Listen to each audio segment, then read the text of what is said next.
Hello and welcome to Investment Insight. Before we begin, make sure to subscribe and hit the like button. Now let's break down what's happening in the markets today in a clear and simple way. Sounds good to me. So if you are looking at the recent economic data, there is this massive contradiction right now. We have nearly 7 million open jobs in America. Right, a huge number. Yeah, but at the exact same time, the actual hiring rate has just plummeted. It's at its lowest level since the peak of the 2020 pandemic lockdowns. It's completely wild to see. It really is. So we have an economy that is clearly cooling down, but somehow it's also paralyzed by this severe worker shortage. And that's the focus of our deep dive today. Yeah, it feels like a complete paradox, and for anyone out there who is managing their own portfolio right now or just trying to make sense of the broader economy, this is a really defining moment. Definitely. We are basically leaving that old era behind, the one where the job market was just binary, simply hot or cold. Right. It used to be so simple. Exactly. And now we're crossing into this highly complex phase. It's defined by these massive structural changes that are just crashing right into sudden, severe price shocks. Well, let's investigate that paradox, starting with the headline numbers that just flash across our screens every month. Let's do it. Because according to the Bureau of Labor Statistics, March non-farm payrolls grew by 178,000 jobs. Yeah. And the unemployment rate, it held completely steady at a 4.3%. So on paper, if you just glance at that, it sounds like a totally functioning, healthy economic engine. It really does sound great at first glance. Right. But looking closer at the underlying data, the job market right now is essentially like, it's like a massive game of musical chairs. Oh, I like that analogy. Yeah, but the music has slowed down to an absolute crawl, and literally nobody wants to stand up. That analogy actually captures the current psychology perfectly. I mean, the surface numbers project stability, sure. Yeah. But diving into the sector-by-sector breakdown, well, it proves the broader market is undeniably cooling. So the 178,000 number is hiding something. Oh, totally.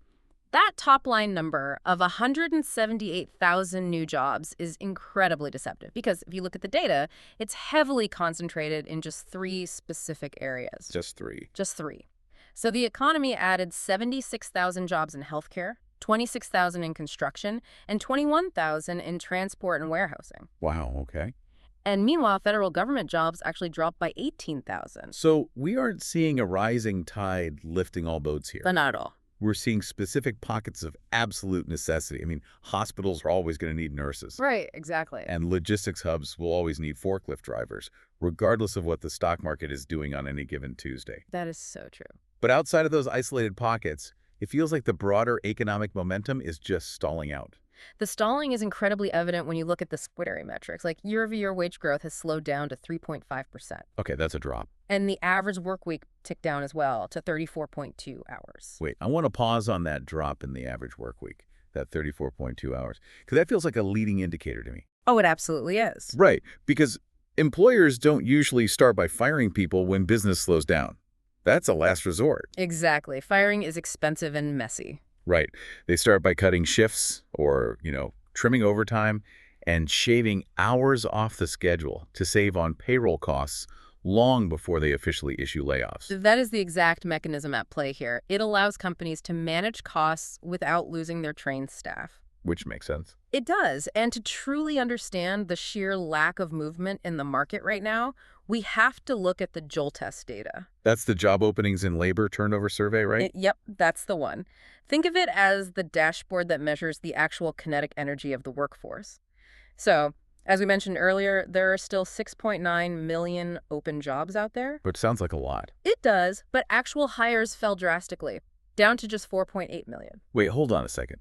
If there are 6.9 million open jobs, my first instinct as a beginner looking at this is that the economy is still booming and businesses are just desperate to expand. Right, that's the logical assumption. So are these JOLTES numbers artificially inflated? Like, are companies just leaving ghost listings up on job boards? Or is this a genuine freeze in corporate onboarding? According to the research, the data suggests it's a genuine freeze. Really? Yeah. The hiring rate, which measures total hires as a percentage of total employment, has fallen to 3.1%. Wow. That is the lowest we've seen since April 2020. So basically right in the middle of the lockdowns. That's incredible. Companies are keeping the job postings active because, well, they want to collect resumes and keep their options open. but they just aren't pulling the trigger on actual job offers. They're window shopping for employees. Exactly, window shopping. But perhaps even more telling than the hiring freeze is the quits rate. The quits rate, okay. So people voluntarily leaving their jobs for better opportunities. Right. That number is down to 1.9%, which represents about 3 million people. So going back to that musical chairs concept, people are just terrified to give up their seat. Yeah. Because, when consumer confidence is high, you quit your job because you can literally walk across the street and get a 15% bump in salary. Oh, yeah, we saw that everywhere a couple of years ago. But when you are nervous about the macroeconomic environment, you just stay put, even if you are unhappy with your boss. The psychology totally shifts. It goes from ambition to just pure preservation. Conservation, yeah. What we have entered right now is a low hire, low fire environment. Low hire, low fire. I like that phrase. It describes it perfectly. Companies aren't doing mass layoffs because they remember how brutally hard it was to find talent just 2 years ago. Oh, the great resignation. It was a nightmare for HR departments. Right. So now they are holding on to their people, hoarding labor, in a sense. Okay, hoarding labor. But they aren't bringing new blood in, and simultaneously the workers are far too nervous to job hop. Which brings us to the core contradiction of this whole deep dive. Let's hear it. If hiring is essentially frozen, and companies are just hoarding the workers they already have, why do businesses continue to complain about a severe labor shortage? That's a great question. Because it feels like we have to separate the sheer quantity of warm bodies from the actual skills required to run a modern economy. Yes, that is the crucial distinction. It's like having 20 people apply to work at a high-end mechanic shop, right? Okay, yeah. But none of them know how to diagnose an electric vehicle battery system. You have the applicants, but you don't have the specific capabilities needed to keep the business operational. That macro-level skills mismatch is the true bottleneck here. So it's not a lack of people, it's a lack of the right people. Exactly. The Federal Reserve's January Beige Book, which surveys economic conditions across different regions, highlights this structural risk beautifully. What did they find? Well, because of that low fire dynamic we just talked about, companies are mostly only hiring to replace empty roles when someone retires or leaves. Just baseline maintenance. Right. But when they go out to the market to fill those specific vital roles, they face a massive shortage of skilled labor. We are seeing severe deficits in engineering, specialized healthcare, and advanced tech infrastructure. And this isn't a problem that will magically resolve itself in a few quarters. Not at all. Especially now with the Trump administration pushing heavily to strengthen domestic manufacturing, right? Like bringing those supply chains back home to the United States. Yes, that's a huge factor right now. Building, maintaining, and running those advanced fabrication plants requires incredibly specialized hands. But the demographic math in this country paints a very, very challenging picture. A monumental challenge, honestly. Recent analysis, specifically an April 2nd Fed ES note, brought a really sobering demographic reality into focus. What's the reality? Well, due to the combination of our rapidly aging population, the baby boomer generation is fully moving into retirement now. Right, it's over tsunami. Exactly. Combine that with currently low immigration levels, and the growth of the U.S. labor force could drop to virtually zero by the year 2026. Wait, virtually zero growth? Yes. The projections show the economy adding fewer than 10,000 new people a month to the workforce. Oh, wow. To put that in perspective for you listening, an economy built on continuous consumption and expansion needs a steadily growing workforce just to maintain baseline GDP growth. Absolutely. If we were only adding 10,000 people a month, the total employment numbers might fluctuate up and down a little. But the skilled worker shortage is permanently baked into the system. It's a demographic cliff. A demographic cliff. So, if you are a CEO today, how do you keep growing your company when you physically cannot find the humans who know how to do the job, and the pool of new humans entering the workforce is shrinking to a trickle? Well, you are forced to heavily invest in productivity. Meaning? You turn to automation. Let's address the narrative around artificial intelligence here then. Because the prevailing cultural assumption right now is that AI is going to act as this massive job wiper. Oh, the Terminator narrative. Right. Everyone thinks it's going to create millions of unemployed white-collar workers practically overnight. Yeah. But looking at the corporate investment data, that doesn't seem to align with reality at all. No. The actual application of the technology tells a completely different story. How so?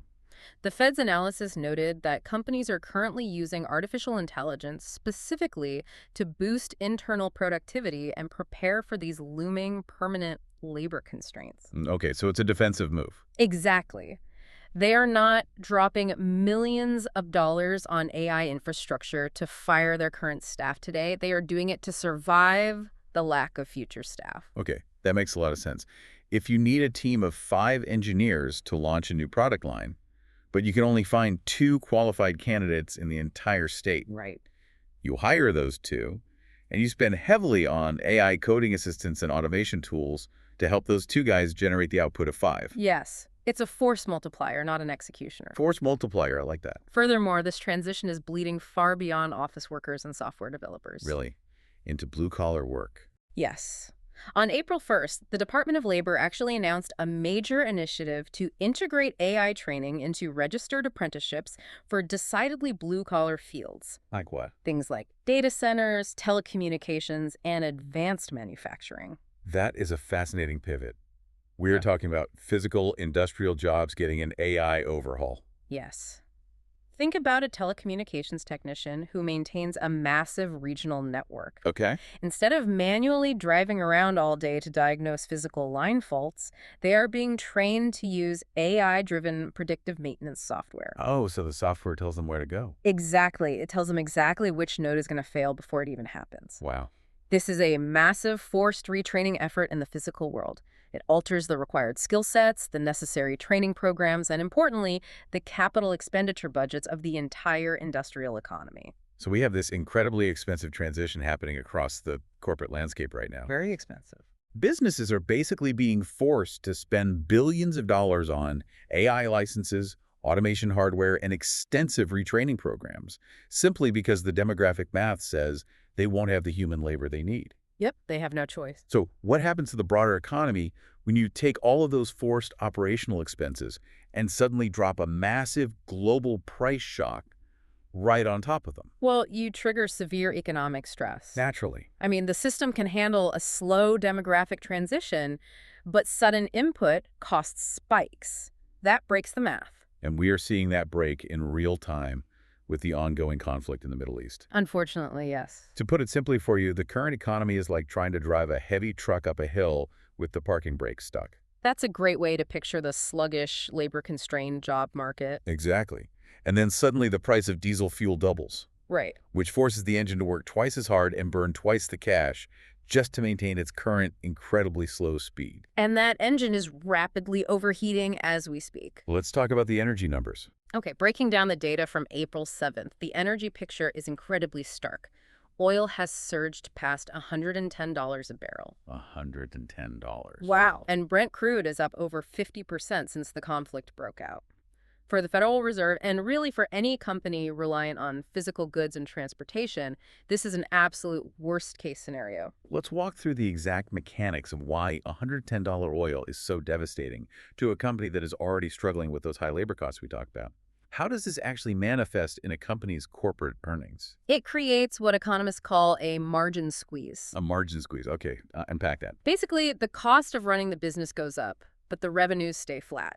The profit margin gets squeezed. Got it. And we can see this actively crippling businesses by looking at the latest ISM data. That's the Institute for Supply Management, Right. They produce a Purchasing Managers Index, or PMI.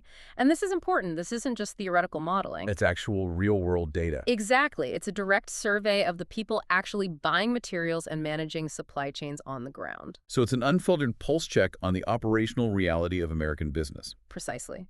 So let's examine the service sector data from March. The overall services PMI registered at 54.0.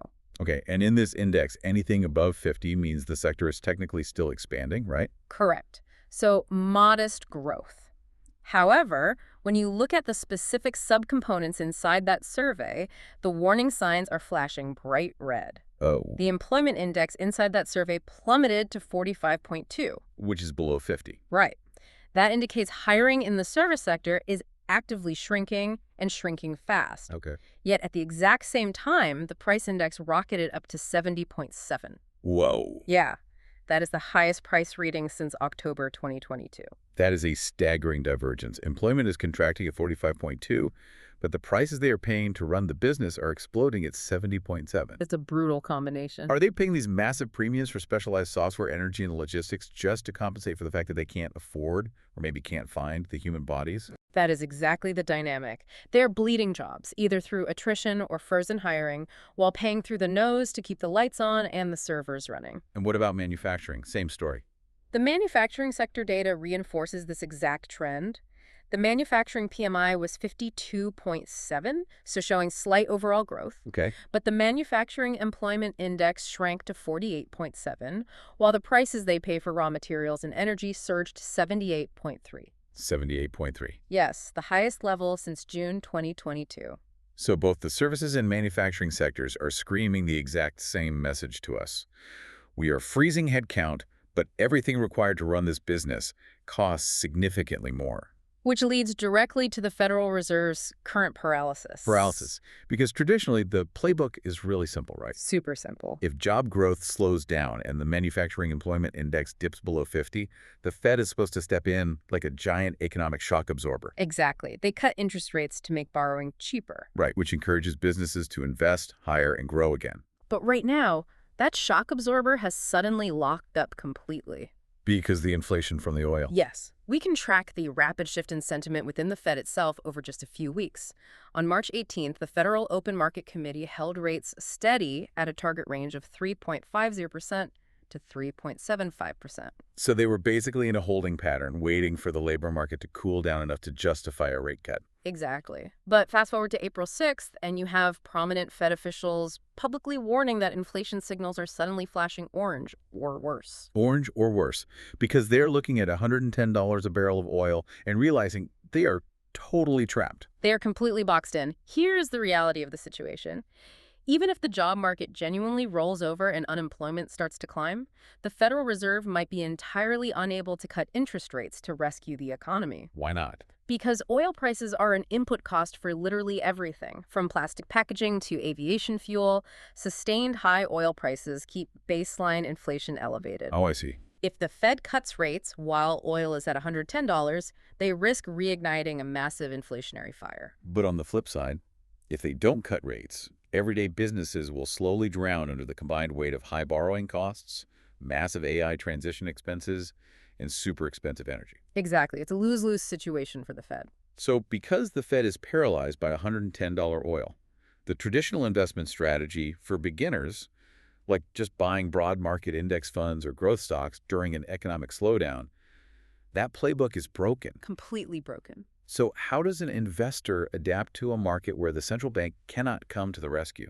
If you are looking at your portfolio right now, navigating this environment requires throwing out the broad macro strokes and getting highly tactical. Yes. The shotgun approach to investing will not work here. Okay, so what does work? Well, in an environment defined by margin squeezes and forced technological transitions, there are very clear, distinct winners and highly vulnerable losers. Let's start with the vulnerable side of the ledger. Yeah. Who takes the hardest hit in a margin squeeze? The companies most at risk are those with high labor needs, high energy inputs, and crucially, weak pricing power. Pricing power. So that's simply a company's ability to raise the price of its product or service without driving its customers away. Right? Exactly.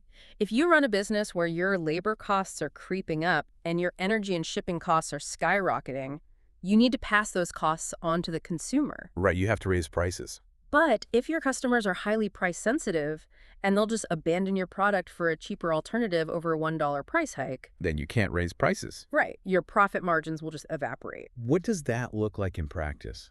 We are talking about highly competitive consumer discretionary goods, right? Yes, exactly. Or like regional retail chains and small cap cyclical stocks, smaller companies whose fortunes are entirely tethered to the health of the everyday consumer. Those are prime examples. Because if a mid-sized logistics firm is paying 50% more for diesel and 10% more for warehouse automation software, but their retail clients completely refuse to accept a rate hike. Then that logistics firm absorbs the entire loss. Ouch. Yeah, those companies get caught in a brutal vice. Costs rise relentlessly, but revenues hit a ceiling. Okay, so that's the vulnerable side. Conversely, we have to identify where the premium lies in this market. Who actually benefits from this exact chaos? It has to be the problem solvers. The companies selling the solutions to the businesses that are trapped by the skilled labor shortage. That is where the structural premium is found right now. Makes sense. Because if a business absolutely must buy a specific product or service just to survive a labor deficit, the company selling that product commands immense pricing power. They aren't selling a luxury. They are selling a lifeline. Exactly. So we are looking closely at industrial software developers, robotics manufacturers, and advanced automation firms. And taking that a step further, the infrastructure supporting those problem solvers is just as vital. Oh, absolutely. Because the shift toward AI-driven predictive maintenance and automated supply chains requires a monumental increase in computing power. Yes, it does. And servers don't run on good intentions, Yeah. They run on massive amounts of electricity, and they generate incredible heat. Which highlights another set of premium winners right there. Companies specializing in industrial power distribution, advanced liquid cooling technologies, and data center infrastructure. Ah, the picks and shovels of the AI boom. Exactly. Upgrading a data center's cooling system to handle next-generation AI chips is not a discretionary expense that a CEO can just delay until the economy improves. Right. If you delay it, your servers melt. Right. Huh. It is a mandatory capital expenditure.